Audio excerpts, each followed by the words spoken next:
With more than 100 years of experience, Mitas is one of Europe's leading motorcycle tyre brands. Whether you ride on the trails, enduro, on the road or on adventures, Mitas have the tyres for you. If they're good enough for the likes of Chris Birch and Paul Tarris, they're good enough for me and our Noel. For more information, go to mitas-moto.com. Go the distance with Mitas tyres. Hello and welcome to the Trail and Adventure Motorbike Podcast with me, Clive Barber, and my good mate, Noel Tom. For the days when you can't ride your bike, there's always the Trail and Adventure Motorbike Podcast.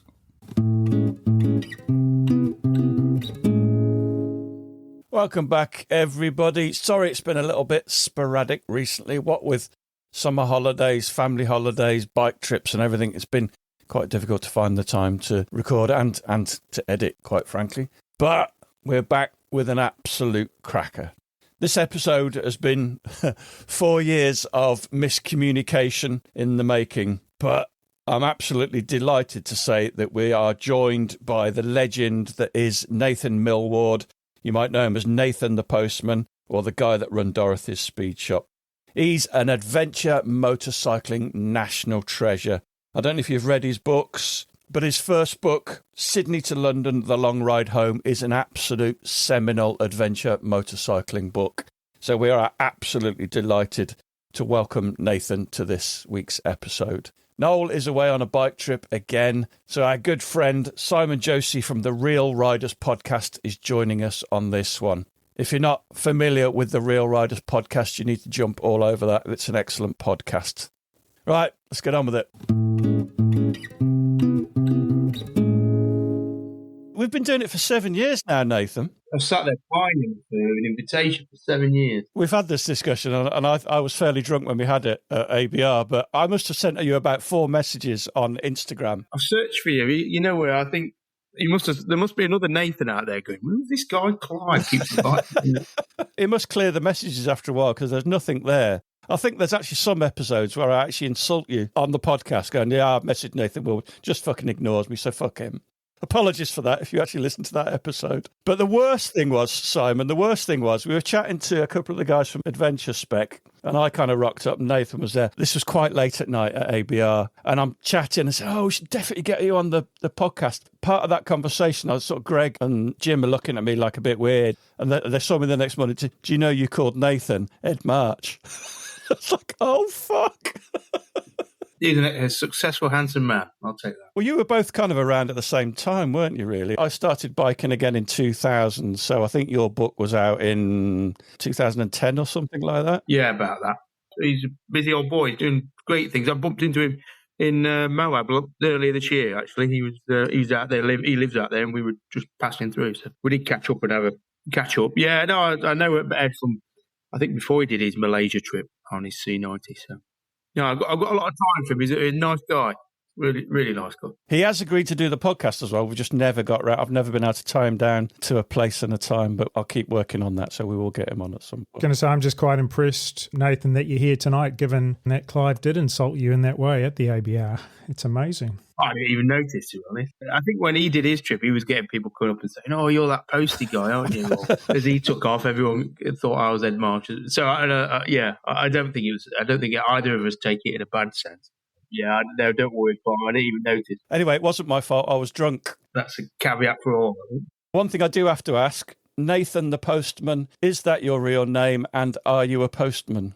No, never delivered post in my life, to be honest. But it was a postal bike, so it was an easy name to acquire or assign to YouTube, I think, when I was set off on the trip. Back then, 2009, there wasn't that much YouTube activity for motorcycling. I did set up a YouTube channel. Well, I sort of populated it a little bit on the road, but not that often. It's a long way away from what people are doing today, where it's almost like they're doing the trip for the purpose of YouTube and social media, which, is an interesting dynamic. I'm not knocking that, but I dipped my toe in and out, and at times I found it comforting to have a bit of communication with the outside world when I was travelling, and then at other times I found it a pain in the backside. I did a lot of posting on ADV Rider, put a post up there, and it got a lot of traction very quickly on ADV Rider. People were quite invested in it quite early on. I soon found as I've travelled through it, just trying to keep people happy or watching from a long way off, it seemed like it could easily get in the way of you having a good time yourself. Or I didn't quite like it. So I didn't do much posting post India, I think, which is why some people say, why have you not got no footage of Pakistan or places like that? And I've only got a little bit. So it's because I was too busy traveling. I think for me, the filming, I always took photos. I wasn't professional or anything, but I found that as a hobby to do whilst I travel. So I quite enjoyed that more. So I got a lot more photos than I did video. I suppose if you were setting off today, you'd have a marketing strategy and a video strategy, or maybe you wouldn't, and maybe you'd just set off again. There's a few people I follow, I see a lot on Facebook and that, and they seem to be doing daily videos, and it must really impede on their trip. At the same time, give the trip purpose, which I suppose is equally valid. But you do see some people, they've done cycle touring and they didn't quite get the following they wanted for that, so they've got on motorbikes and then they're in a van. And it does seem to be that the YouTube fame is the priority over the life experience. Yeah, it seems caught in attention. But I mean, to the question, Nathan the Postman, no, it was just I don't know where it came from. It just seemed a name that suited the trip on a postie bike. The bike's an old, retired Australian postal bike. People do still ask me, are you a postman? And I have to concede that no, never once delivered anything. And I think now the Australian Post use an electric buggy rather than a bike. I think the CT110s are an iconic bike. They're such a great bike. And people say, why that bike to do a big trip? Well, if you're on a budget, you aren't mechanically minded, then actually it's a great bike for a long distance trip. Probably not what I'd choose if we were going to go tomorrow, but at that time of life, it was absolutely ideal. I wouldn't have been able to do it on anything else financially or and then affordability. Shipping costs are based on volume, size of bikes. Carnet de passage is based on value of bikes. So cost wise, 15 years ago, got a hell of a long time ago, it probably cost me £8,000-9,000, which for inflation is 14,000-15,000 now. So not a cheap trip, but within my comfort zone financially. Well, not comfort zone, it was all financed by credit cards and borrowing off mum and dad. Couldn't really afford it. So obviously the cheaper I could do it, the less I had to borrow, the less debt I'd be in when I got back.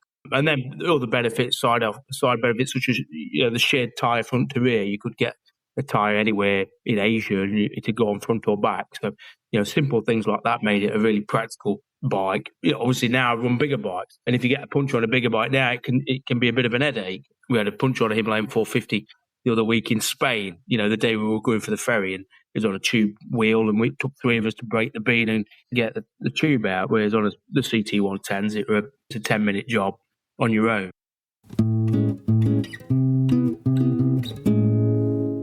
Hello, I'm Nathan Millward, I suppose known for riding from Sydney to London on a Honda CT110, and now migrated up to bigger bikes such as 450s and 300s. I run a place called Dorothys Speedshop, named after the bike that I rode from Sydney to London, and it's a place where you can come on tours, ride some of my bikes, and, get yourself out on some adventures. North Devon based, beautiful place. What I wanted to do, Nathan, was take you back to before Sydney, because I think you rode as a child, didn't you? I did. We had paddock bikes. I was about 4 or 5 years old, actually. We raced motocross, me and my brother. My brother's 3 years older.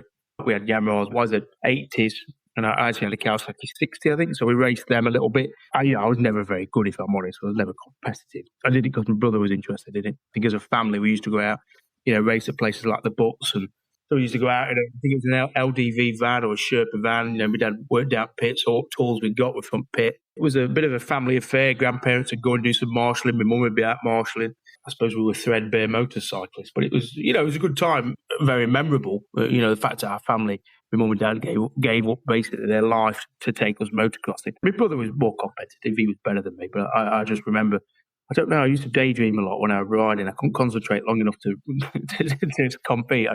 My mind would drift off mid-race, and then I'd get lapped. And then we didn't have bikes after that till I was 16. I got an AR50 to get about on. AR50 at 16, then a TZR 125R at 17. Went off to do a ski season at, I think, 18, 19. And then I didn't ride again until I was 27 when I got the bike out in Australia, the CT110, just to get around Sydney on. So I actually trying to think back why I ended up on it. I think I was in Australia, and then I come home to England, and then I thought, I might ride back to Australia. And I bought a C90 in England and then ended up going back to Australia and then ended up riding back from Australia to England, so coming the other way. I think it was the desire to do the trip that brought me back to the bike rather than the bike bringing me to the trip, if that makes sense. I was working on a car magazine in Australia and there was a guy there, photographer Thomas Wilecki, very good photographer. He did all the main shoots for the Bauer publications in Australia, and he was a Polish migrant to Australia, like real interesting guy, and he'd ridden around Australia as a youth on a CT110. So we spent a lot of time in cars, driving out on photo shoots, and he told me all about that, and it sounded a good thing. I think we're a bit kindred spirits in that regard, and then obviously long way round and all that. So that round the world stuff was coming about. There was more interest in it, and then I think it just slowly pieced together. And I saw Chris Scott had got a book, so I bought his handbook, his overlanded handbook. Then I found Horizons Unlimited, picture built from there. And then I found myself in Australia, and it was like, well, there's a Honda CT110. That seems a good bike. I'll get that. Through various twists and turns, ended up thinking, well, it's a good idea to ride back on one. Sort of stumbled back into it, really. So 15 years later, I'm more invested in bikes than ever, really. I suppose it dominates everything, biking. I think that's the same for me. It's funny, actually, some people say motorcycles don't define me. There's more to me than motorbikes. And I'm just thinking, no, there isn't much more to me than motorbikes these days. There's worse obsessions to have. What was the mileage of the CT110 when you got it, or just before you took off on your big trip? The first one I bought was just an eBay special. I think it was $1,100. Mileage, I can't remember, but I remember picking it up just outside of Sydney, and it was one of them where you just buy it with enthusiasm rather than logic. I could see it were a bit tatty, but it'd do. And to be honest, at that time, I don't think it certainly wasn't a conscious plan to ride it back, so I was less fussy about what I bought. So I don't know the mileage, but I know it were a bit it weren't in best health. They used them for the postal service for 3 years, then they get auctioned off, and then obviously they're at the mercy of the private market. Some get looked after, some get abused. I think I got an abused one. But it was that bike I set off from Sydney on, intending to get to London, and I knew when I set off the bike probably weren't going to make it. When I look back at the video, when you can hear the engine, the bottom clattering, I was mechanically naive, so I didn't think there was anything wrong with it. But obviously now I know what a bottom end shunt sounds like, and I knew it was knackered. There were spokes not working. I don't think headlight worked. It was a proper nail. The story is that I decided to do it on the Thursday and left on the Sunday, so the planning time was quite narrow. The fermenting period was much longer than that in thinking about doing a big trip, but the actual going from, well, it's never going to happen, to visa reasons, I've got to be out of the country at the end of the month. I've got 3 days to get it loaded up with stuff, and then 14 days to get to Darwin, which is about 4,000 kilometres. So thinking about that, whether the bike was the right one or whether it was in good enough condition was not really the priority. It was like, what do I need? Where do I get a carnet? What visas do I need to get me moving? I went to see immigration on Thursday and I left on Sunday morning, and going from just having a bike in a back garden to having a plan to get to England. So it was a very short fuse before the adventure was propelled. So that bike got me as far as Brisbane, where I knew there was a wizard of CT110s, a man named Joe, who's since retired, but he got a shop called 110 Motorcycles, and he ran it in Brisbane. He was like the old guard of the CT world, and I went up to see him. He was on my itinerary because I had to get the carnet from a place called Rockhampton, just north of there. I was going to stop there and get some supplies, what I needed, tools, and get the bike serviced. And I pulled up there after about 5 days of travelling. He didn't know I was coming. I just waited on his doorstep, waiting for him to open. And he says, "Oh, where are you off to?" And I was like, well, England. I said, "I'm not sure about this bike." I mean, he's a salesman as well. He got a lineup of nicer bikes, CT110s, because he only sold CT110s, so he got some nice bikes in there. So I'm not saying he set me up to sell me a new bike, but his logic was quite sound. He said, like your bottom end's on its way out. Who knows how long that's going to last? There's some broken spokes in the back wheel. He says, why don't I trade it in?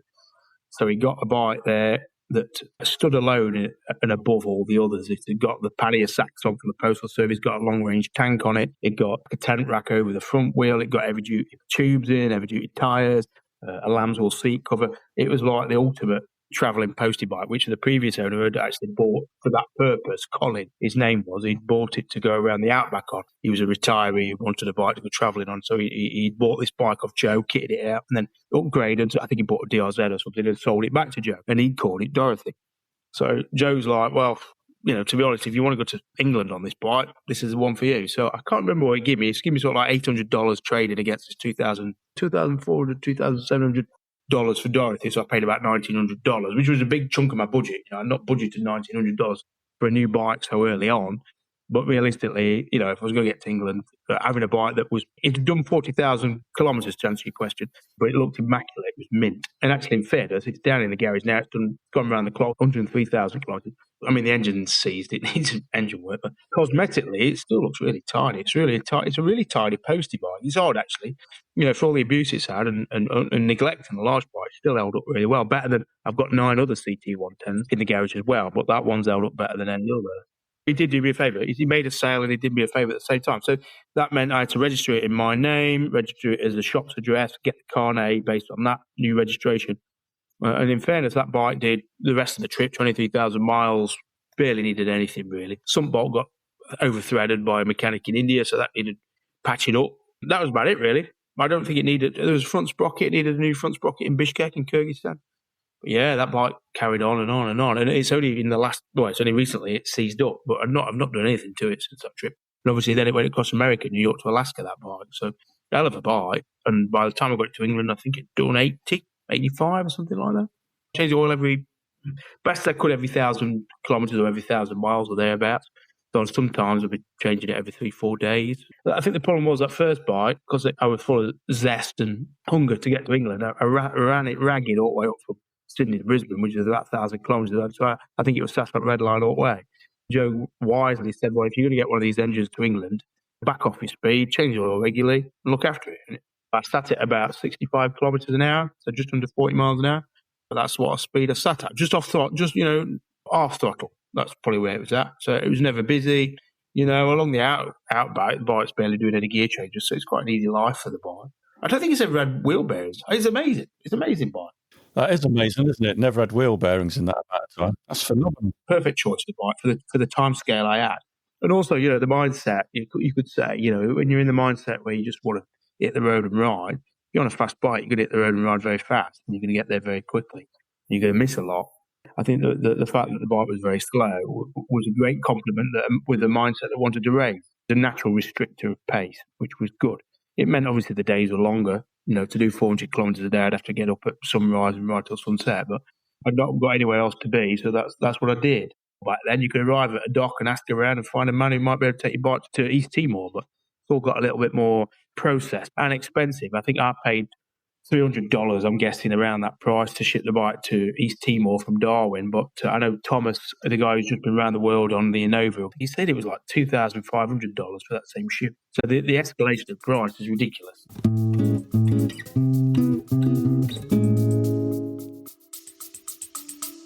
We'll be back after a quick break.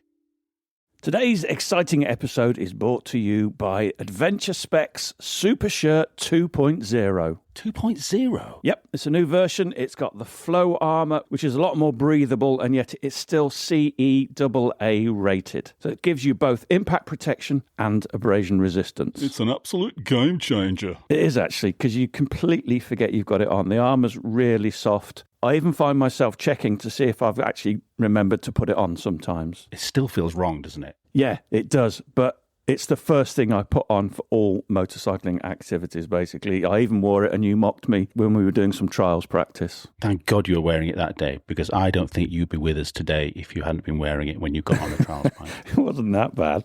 It's even been crash tested on an actual human, which I don't think any other garment has ever been tested that way. They threw a man down a runway wearing one, didn't they? It's actually quite scary to watch, but he came away unscathed, which is pretty good news. What do you wear over the top of yours? Well, I'm a bit of a hipster, so it's usually a check shirt and a very long beard. Just something to hide the coffee stains? Yes, the very rare blend espressos that I normally drink. Nice. So there are sizes for all from small to, I think, triple XL. It's quite stretchy as well, so it'll fit women, and it fits fatties like me too. To get your super shirt, head to adventurespec.com. Right, nobody likes talking about crashing, but if you ride, especially off the beaten path, it's something we all have to think about. As adventure riders, we often find ourselves in remote areas, sometimes with no traffic for miles. And even if you're riding with mates, if you go down in a ditch or behind a rock face, it might take a while before they realise or even find you. And those minutes, they can be life critical. That's where Real Rider comes in. It's the only government-certified automatic crash detection app for motorcyclists with a direct ambulance service connection. If you crash and can't respond, it sends your exact location with medical info straight to emergency services. So help is on the way fast. And yet, we all drop our bikes from time to time. Real Rider knows the difference. With smart features that filter out false alarms, way more reliable than your smartwatch SOS. That's why it's trusted with a direct connection to ambulance services. It works across the UK, Europe, North America, Australia and New Zealand. And beyond crash detection, you also get group ride features, route recording, and most of all, peace of mind. No tracking your speed, no data to insurers, just safety, not snitching. Real Rider Premium for less than the price of a coffee per month. Download it now. Ride protected. Explore further. Going back a little bit to arriving in Australia, you mentioned you were working for a car magazine, and I'm interested to know, A, why you went to Australia in the first place, but also, B, I love your writing. Your writing is very open, very good, incredibly readable. Were you working as a writer for the magazine? Is that where you got your writing experience from? I've got to be honest, I've not picked up a metaphorical pen for a long time, years, to be honest. And I do kind of miss it. I guess for what I do now, I just ride. That's kind of you to say about writing. I was like most early 20-somethings, I was a little bit lost in the old world. I broke my femur skiing on a skiing season when I was 19, 20. I had no interest in going to university, but because I was incapacitated with a broken femur and that, I was bedbound for a bit. I ended up going to college, doing HND, travel and tourism management. Oddly, most of my courses I've done have got management in the title, but I'm probably the worst manager you could ever have. I'm a moron doing a management course. I did H&D travel and tourism at Scarborough because my mum and dad moved to Scarborough, so I moved up there, upped it to a BA honours in business studies at Lincoln University. I got a first. It really worked me nuts off to get a first. I suppose that's the first time I started enjoying writing. I sort of thought, well, what do I want to do? And I wanted to get into car journalism, but I didn't quite get there straight away. I ended up working at Enterprise Rental on the management scheme, which lasted like 3 months. I just hated that, the cutthroat world of commercial ventures. I went to Warwick University to do a master's degree, which for somebody from Mansfield, upper echelons of a different society that you didn't know existed. Yeah, but you're near to Coventry there, which is probably quite similar to Mansfield. Yeah, that's true. I did something called organisation studies, which anybody knows me is equally ironic because I'm the most unorganised person you can probably have. It was all about culture and society. It was more sociology and psychology than business, but I really enjoyed it. But anyway, whilst I was there, I wanted to get into car journalism. I just contacted Auto Express. I showed keen and willing, which is all you need for most things, isn't it? Keen and willingness.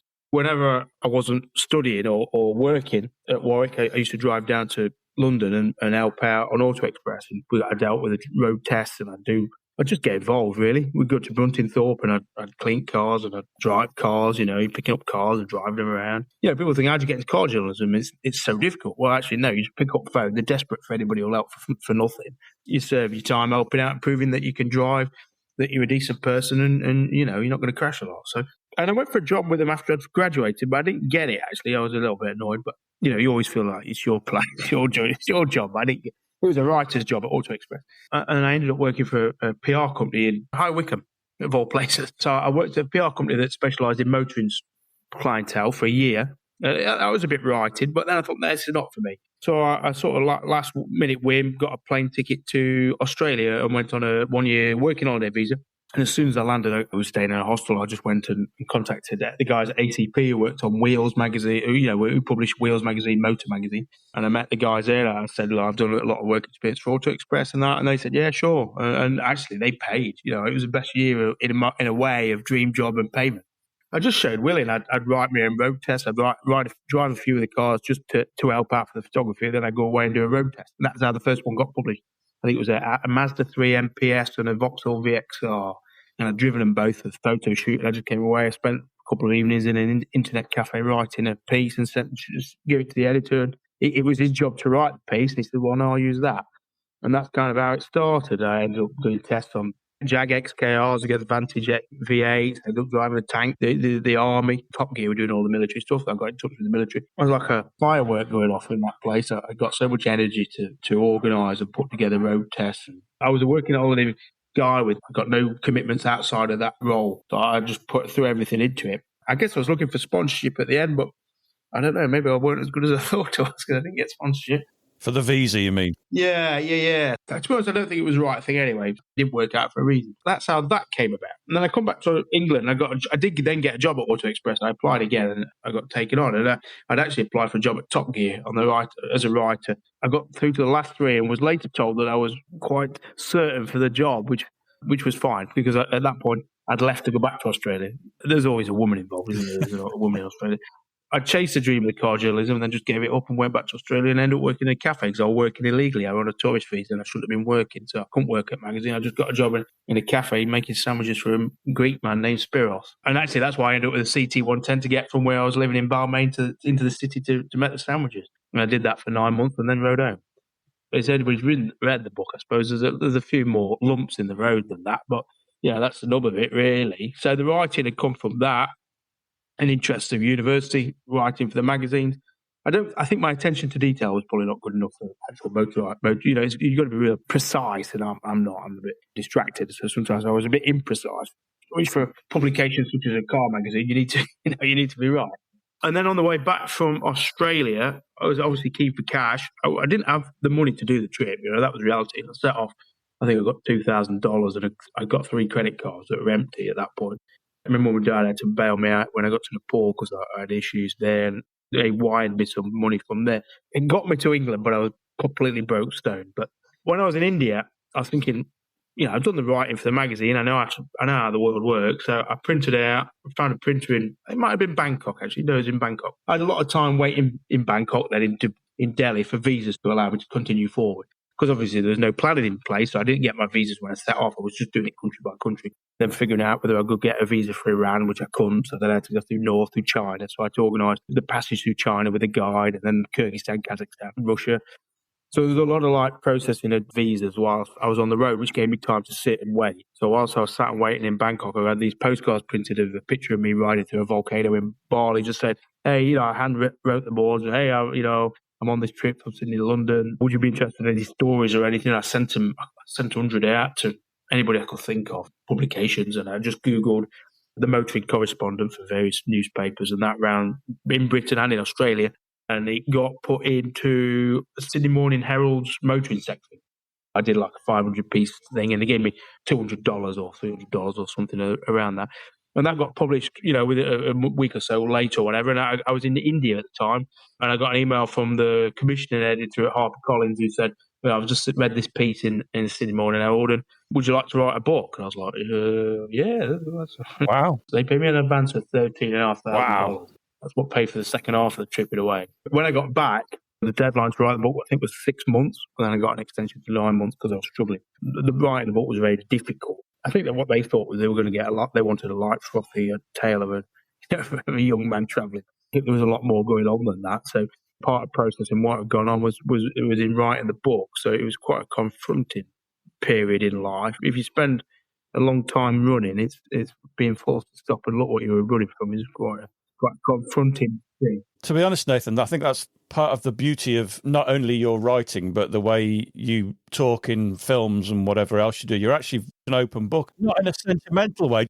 Look, this is how I was. This is how I felt. Whether it's during the trip or after the trip, you had a bit of a shit time after the trip as well. I think people really appreciate that, I think. Well, it's all you've got, isn't it, really? I do, sometimes I read other people's books. I'm not I'm criticising. We all deal with what we're doing differently. And you think, there must be more to that story than this. There must be more. It's not all it's not all a bed of roses, these adventures. And I generally felt as I spent more time with other people that travel, they'd also got deeper stories. But I suppose it's up to you whether you share it or not. And I think for me, I wasn't really writing the book for the reader. I was writing the book for me. So part of that was scraping out as much gunge as I could from the picture, from what had happened, to get to a place where I thought, oh, that was the story. That was what happened. That's why it happened. And that's how I felt, and that's why I did it. So the purpose of writing the book was probably useful for me. So it was confronting but useful. Did you keep a diary or a journal while you were on the road? Because what I'm wondering is, what material did you have to draw on when you came to write the book? Or was it just from memory, or did you actually have notes or diary entries to draw upon? I kept a diary, and when I got home, I moved back at, the success of a writer is moving back into the parents at 29. I needed my own space, so we went to Wickes or wherever, and we bought a shed, a small shed, and me and my dad put it together at the bottom of the drive, and that was my writing hook. I didn't know where to start in a book. You're trying to draw a map, but you don't know what the landscape is. It's really weird. I didn't know where to start. So I wrote it in small print on the side of the shed wall.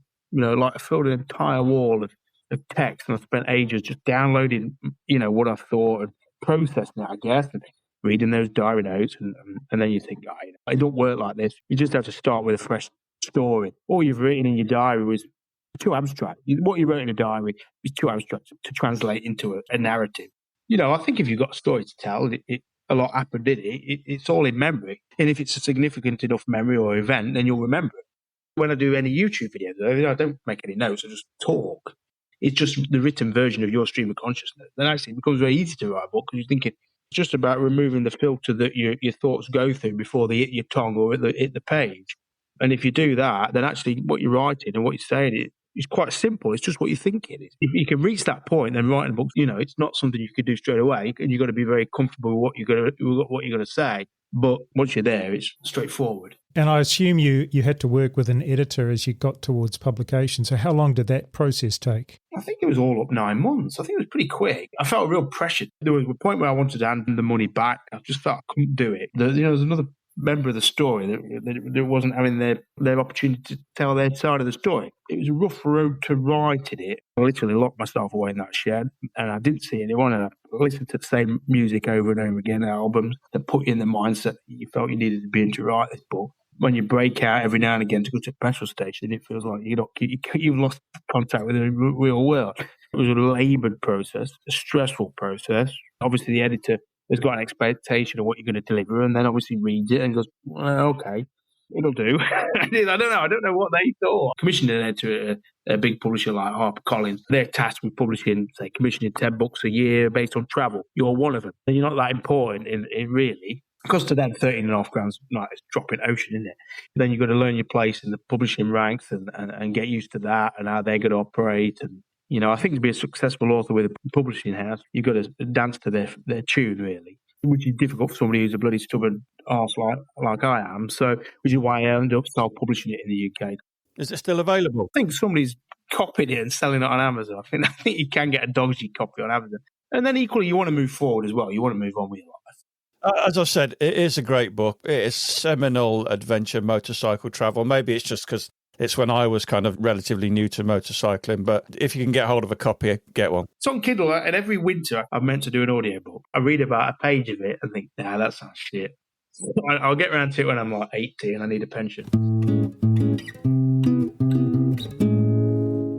You wrote your book, you had some time at home, you went through some fairly dark times. I watched the film that Fraser Byrne made. Yeah, good guy, isn't he, Fraser? Great, 15-minute film, absolutely brilliant. It was two Kiwi guys paid you a visit on their postie bikes because they'd effectively done the same trip as you. And I just wanted to say, they came and knocked on your door and said, thank you, you've inspired us to do this trip. But I just wanted to say, you didn't just inspire two people, you must have inspired thousands of people over the years. Because what you actually did was just so remarkable. You had the idea, and 3 days later, you've actually set off. You've basically got no luggage, there's no preparation, there's no paperwork. You've got hardly any kit. There's film of you travelling over the Himalayas, and you can hardly talk. You're so cold. I'd only got one pair of socks, and I'd lost one over Himalayas. And I got Converse on, and it was like 18,000 feet. Skateboarding kit with welding gloves on. But the thing in that film you say is no complications. Just doing it. What you did was, I think, very inspiring. You look now and people say you need to spend a year planning where you're going to go and get all your visas. Fuck that. 3 days. Just get there and do it, right? More than one way of skinning a cat, isn't there? Yeah, it suited me. Look, I'm an indecisive person. Certainly was. I think I'm a lot better now, in fairness. The original plan was to ride to Australia on the C90 that I bought. I bottled it because I told people and they said, it's a stupid idea, and I talked myself out of it. I found enough excuses not to do it, which I think is common in us all, isn't it? We all find these excuses. I think, the stars just aligned in Australia, which meant that actually setting off was an easy decision, and actually continuing on with the journey was an easy decision, even though there were times when it would have been more sensible to do something else or fly home. Trying to get a visa for Pakistan, and they said, no, you've got to go back to your own country to get it.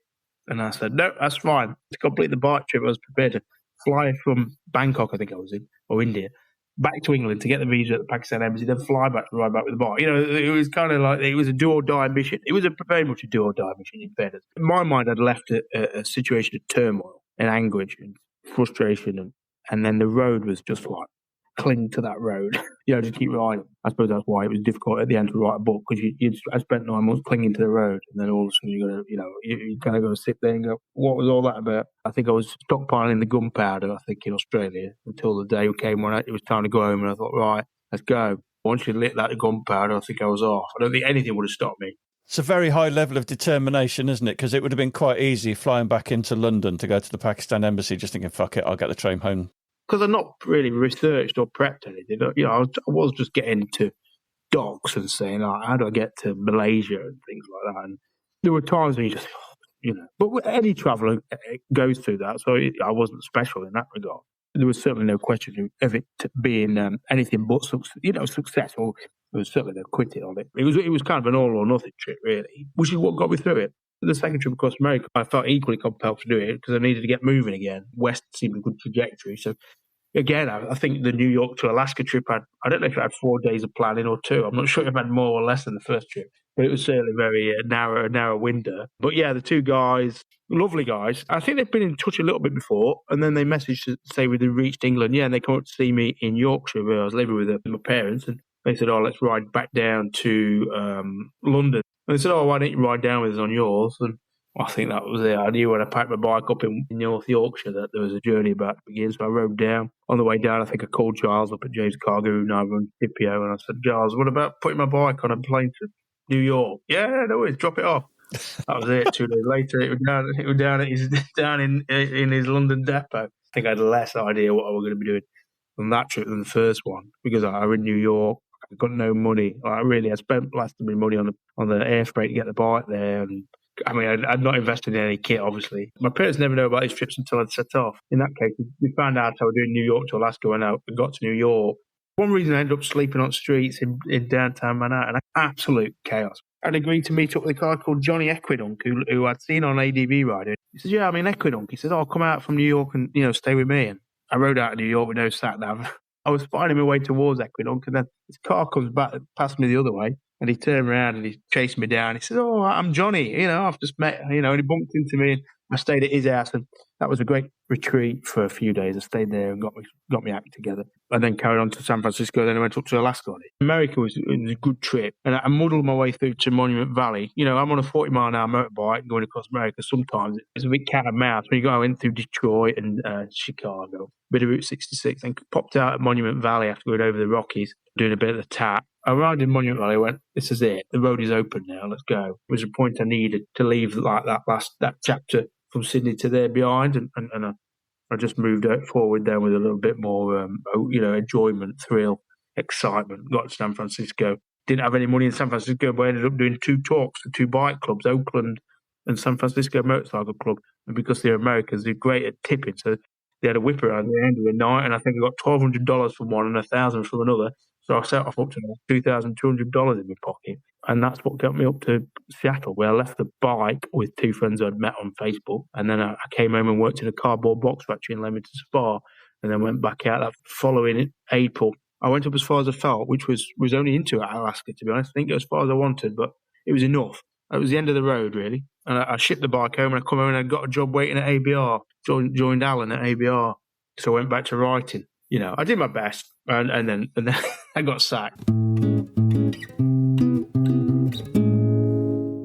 I think through frustration, put the advert at Land's End, Johnny Groats, 2017. Anybody wants to join me, I'll see you at Land's End. And I think I had 35 turn up. Wow. I was on Dorothy, on the CT110. And we had people on all sorts, some old shitty bikes, some good bikes. And it was the first garbage run as such. I suppose that's it. That's why I've ended up doing 7 years of touring, running a tour company with it, really.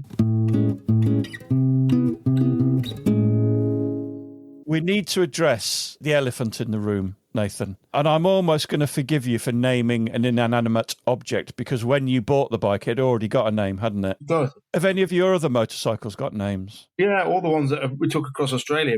Just the ones you travelled on? Yeah. No, to be all the other bikes, no. In 2019, I flew back to Australia to do Brisbane to Perth through the Outback, and I took 8 customers, and we all did it on CT110s from Joe 110 Motorcycles. And he put names on all the bikes, so that's why they've got names. None of the other bikes have. But I don't know if I put it in the book or not, but I think Dorothys probably alter ego as much as motorcycle. The bike was also Dorothy the spirit. Sometimes, when you turn into madness on the road, that spirit needs to be given a name. You know who's giving you company at that moment of madness. So in those moments of madness, it was kind of in my mind, it was like, I'm not alone on this. We've got Dorothy here, so I don't know. Dorothy was the spirit of adventure. That's the best explanation I've ever heard. And I must admit, I do actually talk to my motorbikes at times. Do you, Simon? What? Hold on. I thought we're not allowed to bloody name our bikes. The last thing I'm going to do is talk to it. Really? You don't talk to your bike? Well, it's because you've got a faceless monstrosity of a machine. Well, it's funny you were talking about white elephants because it's also been referred to as a white elephant. That's a good point. I haven't named it. None of my other bikes have not got names. I don't talk to any other bikes, but I think on that Sydney London trip, there was a lot of talking to the bike or talking to someone. Whether it was a bike or not, I'm not sure. But it's the madness of a long trip. This is going to sound wank, but it's actually kind of part of your brand now, isn't it, really? You've named your business after it, and it kind of makes sense to use that, I think. Well, sometimes I'm embarrassed. After COVID, I think anybody running a travel business didn't know which way to jump. The floor was on fire. We didn't know where it was best to go to. In 2020, when COVID kicked off, I was just about to enter my third year of tours, and I got another New York to LA tour for people. I was building up to things. All of a sudden, couldn't do anything. Couldn't turn a wheel. I got mortgage. I'm married now. I've got bills to pay. We just had our first child at that point. So it's like, fucking hell.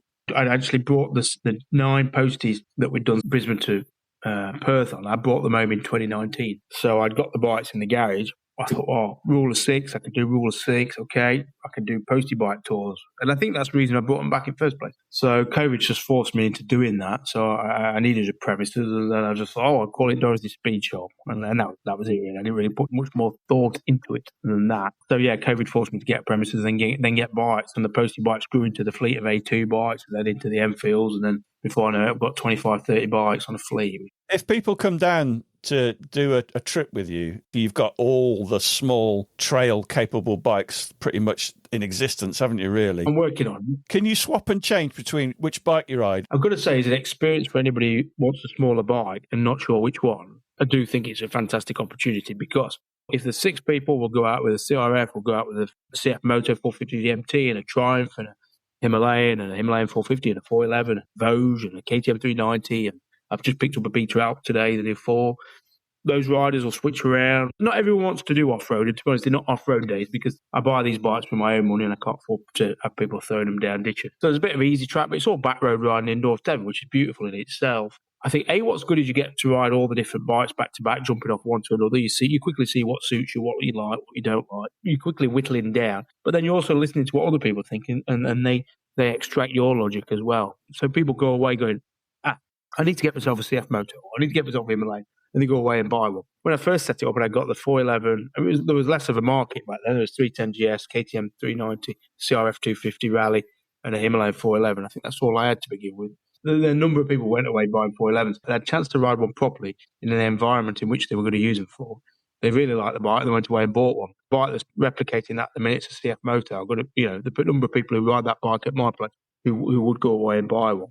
It's a business. It makes me money. It buys me bikes. But I think from a customer's point of view, I think it's invaluable in meaning that if you are going to buy a bike, you end up buying the right one without wasting the money on buying the wrong bike. And most of the bikes I buy are sort of, one owner, low mileage because the owner bought them and it weren't the right bike. That Beta Alp's got 110 miles on it. A lady bought it too tall for it. She sold it back to the dealer and I've got it cheap. Same with the CRF, same with the CF Moto was new, 450 Himalayan was new. So, yeah, where I can, I get those sort of bikes which are, the owner's made a mistake. I guess what I offer is an opportunity to not make a mistake. Most of the customers are coming back down from bigger bikes. They've all got GSs. And, they're realising for back road adventures, they're on the wrong bike because they're not young spring chickens anymore. There are people now realising that, 15 grand, 250, 260 kilo bikes, doing the ACT and TAMP, no, not going to work. Not if you want to come back in one piece. So I think there is an interest in the lower market. And I think with the amount of bikes coming through, I've got a KTM 390 Enduro one offer. That's going to be here next month. We've got DRZ4 coming out. We've got even things like the Fantic Caballero's got more focus, 21-inch front, 18 rear. They're making more of an effort. We've got that Ryu 307 based on the Vosges 300. That's coming through.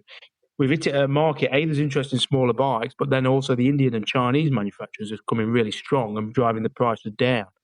So instead of like leaving it to the Japanese and Europeans who would have driven the prices up and kept the market for small bikes low, the Chinese and the Indians have driven the prices down and made people go, well, you know what, I'll have a 411 in the Himalayan as a second bike because they're only $4,000. I'll have a Bose 300 Rally because they're 3,800. I don't need to think about it. It's a no-brainer option. So people are now buying them as a second bike, realising they're not using the primary bike and going, actually, there's real merit in this. So people go, oh, the Chinese bikes. Well, yeah, the Chinese bikes and their economic structure are allowing the market to grow that we needed to grow. I mean, the Japanese and the Europeans were never interested in it. You only have to look at what happened with the Versys 300 or the V-Strom 250 or the KTM 390 Adventure, the original. None of them made any great effort to market, sell or develop them bikes. But I don't know what they did. They brought them to Europe because they felt they had to, but they had no interest in it. I think why I really like the 411 is because it was the first bike where the manufacturer went, we need to sell this bike because this is the bike is our business. You know, that Royal Enfield. When that Himalayan came out at 3,995, I was like, God, that can't be right. That's not right. I bought one on a whim because it was that cheap. I felt it was that cheap, good value. It turned out to be a good buy. I think it's a good time to be doing what I'm doing. I'm generally passionate about that market because I've ridden enough trips now and I've ridden with enough hundreds of different riders to see that if you're wanting to go off the beaten track, you need a bike that's going to enable you to do it. And there's nothing worse than being on a bike that makes you nervous. And I've gone through that process. I had a GS1200 2014 liquid cool, first liquid cool one. And I love that bike. I was 34, so I was young for a GS1200 owner. I bought that as a massive step away from the CT. Everyone was saying, oh, yeah, that guy rode that postie bike. So I thought, that, I'm going to get a GS. And I had it for 4 years. It was an exercise pavy off-road skills bike. Me and my wife shipped it to US and we did a trip into Vegas and back out to New York. We got married on that trip, so it was a remarkable bike for that two-up trip. I took it around Iceland with a two-up. I did a lot of trail riding. You had an Elvis wedding, didn't you, in Vegas? Same as me. We did. We were out there earlier this year. We did a 10-year renewal with a different Elvis. Same chap with different Elvis. Me and my wife did a similar sort of thing last summer. We took our 3 boys out and did a sort of a road trip around California and Nevada. And we didn't get remarried, but we did go and have a dinner in the same restaurant that we had a dinner in after we got married by our shit Elvis. It was ace. It's a cheap way to be romantic, isn't it? Not when you take 3 adult boys. Oh, congratulations on your renewal. You know, I've been there with the GS. I see its greatness and I see its pitfalls. People think, oh, you just don't like big bikes. Well, no, I love big bikes. But the people who wanted to do the ACT and all that sort of stuff, they're the wrong bikes. I saw it myself in Iceland because I did Iceland on the GS 1200. I ended up falling off it and avoiding the trickier trails because the bike was too heavy. You know, I think why I'm passionate is because I see what those bikes enable people to do. I think the 450s are a great re-emergence of that size bikes. The Hemi 450, the CF 450, the 390 KTM, you know, they've got enough long distance roadwork chops, but then when you chuck a bit of trail, that sub 200 kilo, I can manage that. I'm good at that. I can manage sub 200. You know, it's not the lightest. It's not proper enduro. It steps a good line between road comfort and trail. I took the CF motor down to Stella Alpina with a group last year, and, you know, it's perfect. If you want to do motorway, it'll sit at 80. You'll do A roads really nicely. Then you get down to Stella. It's manageable. I can do it. I've prepared some scenarios for you, and this is for you, not for people in general. Just 3 different scenarios for you to choose which bike you're going to take. Right. Number 1, UK trail riding. Can I have lots of answers, or do I just need one? No, go on. You can have a few, seeing as it's you. I'll tell you what, I was over in Wales this last weekend on a KTM 390 Adventure, the old one. I loved it. I thought it was a great trail bike. And it coped in Wales with that ground clearance. Yeah, I tell you what, we went up some real rocky steps. That bike blew me away. But I suppose it wouldn't be my choice. I guess a Vosges 300 Rally. Why not? Cheap and cheerful.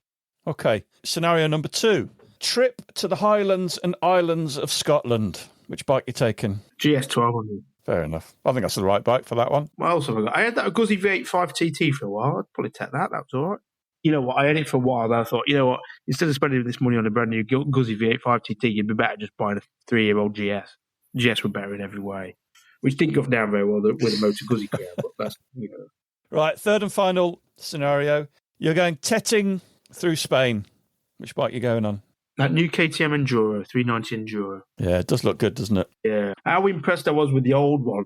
last weekend in Wales, and then to think that this one's coming with suspension and wheels, and it's £5,600. I mean, I think it's going to be incredible. I do love the engine because it's such a nice little fun engine. People, I see some of the YouTube videos criticising it's not got no chug, and I guess it's not got that big single cylinder chug, but it still pulls all right. A bit more clutch work. They'll go up anything. I've got that beater out today, thinking that'll be an alternative to that 390, but no, I think I'll stick with a 390. Maybe we should do an episode purely and just talk about bikes. That'd be quite cool. These small bikes, because every time I say light is right, I get paid by Adventure Spec now. I mean, this is a good case in point. I organised a trip around Iceland last year. We did some trail riding. Most of my trips like that now, I say nothing over 700cc. I select my customers by bike size. I don't want 10, nice as possible. I don't want 10 or 8 and 890s and GSs on my trips because, unfortunately, most riders can't ride as well on them size bikes as they think they can, and they're accident waiting to happen. I select them out from the get-go. And Greg, bless him, he's got a GS1200. He said, "Can I come on it?" I said, "No, you can't." And he bought himself an XR250 to do it on. And it's another case, again, when people say get an old Japanese trail bike. And he spent all summer trying to get it ready, but it just kept breaking down on him. So in the end, he went on my Himalayan 411. He didn't like the bike, but he got him around Iceland and the off-road tracks without him injuring himself. I think that was a good reminder that if you put somebody on the right bike, even if they don't like it, they can go around Iceland, for example. Whereas I think if he'd have gone on his GS1200, he'd still be there. Tell us a little bit more about some of the other tours you do. You've mentioned the Garbage Run and you've mentioned going through Spain. What are some of the other tours that you do and how can we find more information about them? Well, it's all on Dorothys speedshopwebsite.com, and that also the dates and details of the A2 days where you come down and ride them back to back. I don't run the CT Posty bike fleet at the minute. They're retired off, but maybe next year I'll bring them back into action. I did have a fleet of CT125s as well, but they've gone. I think I got bored of the small bikes. Battering land lanes, as great as the bikes were for enabling non-trail riders to go trail riding, I think I got tired of bashing CTs around, as my back did, to be fair. But the tours, I mean, like this year, every year I always end up challenging myself to do new stuff. So this year I've done coast to coast India with a group. We rented Enfields in Chennai and went to Goa. That was the first time I'd done an India trip. We did Morocco the following month on rental bikes again. And then I did America. I did a group into Las Vegas. So we did 14 days around Vegas, around like that West Coast area, out to Colorado, $1 Million Highway and all that. Then I've done an Irish one this year, Land's End John O'Groats, a couple of Welsh weekend and that. And then I did France and Spain last month, Land's End John O'Groats. I had 8 to do Land's End John O'Groats this year, so big numbers. Still got Portugal next month, and then I've got Montenegro October and Morocco November. They're shipping bikes down. Portugal, we're ferrying it down, and that's to do a lot of the ACT. And then Montenegro's a lot of trail riding into Slovenia, shipping bikes down to Slovenia, again to encourage small bikes. And then Morocco's shipping down to Malaga. I want to encourage small bike usage, but sometimes it makes it difficult to go to the further away places without breaking necks to get there. So I'm using shipping options this time to get the bikes down to get them down there. Because for me, I've got a family. I don't want to be away more than 2 weeks. So going down to Montenegro on small bikes and actually enjoying the trails would be problematic for a 2-week trip. I've evolved the way I run them. You learn a lot when you're guiding. And originally I started out trying to guide, be the guide, follow me. And, as time's gone on, I've realised that's a crap way of running a tour. It's crap for me. It's crap for the rider, for the customer. I think what my catchment is people who they want to do it. And I think they just need... They either need a push to do it, and this maybe needs somebody else to organise it, but they want to build confidence whilst they're doing it. So I never like to look at a trip that I sell or take people on as a way of keeping them in the business. I love repeat customers. It's what keeps me going.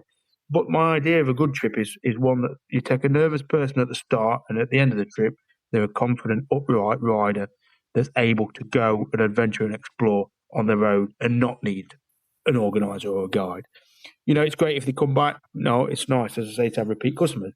But my duty as a trip organizer is to build the rider rather than to make them just followers of the guide. So some people don't want that. They think if they're paying you money, they want to be told where to sit, shower, and shave. But I'm a bit like, no, this is the route. I'll have somebody at the front, somebody at the back. But we might be 4 hours between the front rider and the back rider. You might be 3 hours, 2 hours. The trail rides I keep tighter for safety, but I do a lot of GPX, provide GPX routes, and then people like to find their own flow, and they also gives people chance to find their own way system of travelling. Some people don't like to stop for coffee. Some people don't like long lunches. Some people like to get up early and get there by 3. Some people like to not get there till 6. The way I run it allows everyone to ferment their own style of travelling. So by the end of the trip, they go, I can do that on my own. I feel more confident now. I think there are more like assisted adventures than guided tours. So when we had 80 doing Land's End, John O'Groats, I'd get up in the morning, we have breakfast between 7 and 8, I'd get Big Burner on with bacon and eggs, sandwiches, porridge, tea urns on. People pack the tent away and they go when they want to. Some will leave at 7:30, some won't be gone till up to 9 o'clock. Some will get to camp at 3, some won't get there till 8. But they've had their own adventure. Travelling's a lonely experience, and I think what they get from my tours is the camaraderie of like-minded people at the end of the day or during the day when they bump into them. And I think that's a nice thing. There's a lot of lonely people out there, I think, if I'm honest. I think it's almost a matchmaking service for lonely people who've got nobody to ride with, who want to go out and explore. They don't want to do it on their own because they don't like their own company as much as they could do. This is a way for people to test their mettle, to do trails that they wouldn't do on their own. Stella Alpina, the guys I take on Stella Alpina would not do it, tackle it on their own. But in a group, or when you're there to say, we can do this, let's work it out, they get to the top, they realise they can do it, they make some great friends when they come home. I think the Stella's probably, the week-long trip I do to Stella is probably the most, it is the quickest skyrocket of like confidence in people I see. They got off the ferry in France, they're nervous, they hold on to each other's coattails. They go and do Stella, they ride up some trails, they survive, they learn about the bike. They come back like warriors, which is probably a little bit too strong a term, but you know what I mean? They've fought a battle against themselves half the time and against the environment, and they come back stronger people. If I'd be proud of my tours, that's what I give a lot of people. That's what not me. The tours give a lot of people. It just gives people a chance to stretch themselves. I'm nothing against the tours where like follow my leader, but you think if you're just doing a drop man or follow my leader, what have they achieved? They've just learned to follow someone. And it's great. There's customers for that. I'm not saying I'm trying not to be negative about that style, but I think independent travel or testing yourself it should be a big part of it. So that's what I offer. Next year will change. We've got another child on the way, so next year I am going to step back from being away all the time because obviously it's difficult to run a business like this and also, be happily married or not, not get earache and also not feel like you're missing out on somebody else's development. I've seen the dream that people idolise and realise it's a hollow, shitty grave. This whole, I'm going to set off and travel around the world. It's such a over-romanticised load of bollocks. It's just sleeping in a ball. It's being lonely. It's like there's no purpose to it. There's no point to it. Sure, go and do it.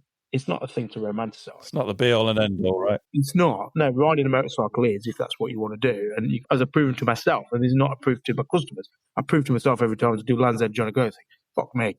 If I've been on the road for a week, I've seen some amazing things. Like I filled my cup up. This is amazing. I've not had to, leave my girlfriend. I've not had to leave my child. I've not had to sell my house. I've not do anything like that just to get that simple pleasure of being on the road with nothing else on your head. Challenging yourself can be done on your doorstep. Whether it's the ACT, Land's End, John O'Groats, you don't need to embark on the around the world trip. So for me, having tasted that, and then also now got a family. Personally, having a family and there's somebody dependent on you, the happiness that brings me is far more than I ever got from the road. So I always find it sad when people are wanting to get away from the family. And I actually said it at the ABR talk. I said, if you're living a life where all you want to do is get away from your wife, and unfortunately you made bad life choices, you aren't going to solve it by going out in the world. I don't like to sell the dream because I know there is no dream. The dream is often what you've already got. I mean, it used to frustrate me when I'd just written the book and I'd be at shows and miserable men had come up and they'd say, I'd love to do what you do, but, I've got a wife and a kid, And, I just think, no, that's not, no, this is not the answer to that. Well, I don't know about you, but I really enjoyed listening to Nathan reminisce then about his trips and about what he's been doing more recently. What a guy, an absolute flipping legend. I love the way he talks, so thoughtful and intelligent, really great company, and I just hope you got as much out of it as I did. Right, that's it for this week. It is the Overland event this weekend. Both Noel and I are going. I would imagine tickets are sold out by now, but if you're going, we look forward to seeing you there. Right, See you next time. Thanks for listening. We really appreciate your support. Don't forget you can follow us on Facebook and Instagram. And if you really appreciate what we do, you could consider supporting us on Patreon or buy us a coffee. Links are available on our website, which is tampodcast.com, tampodcast.com, where we also have a limited selection of branded stuff. But either way, please keep listening and spreading the word. See you next time.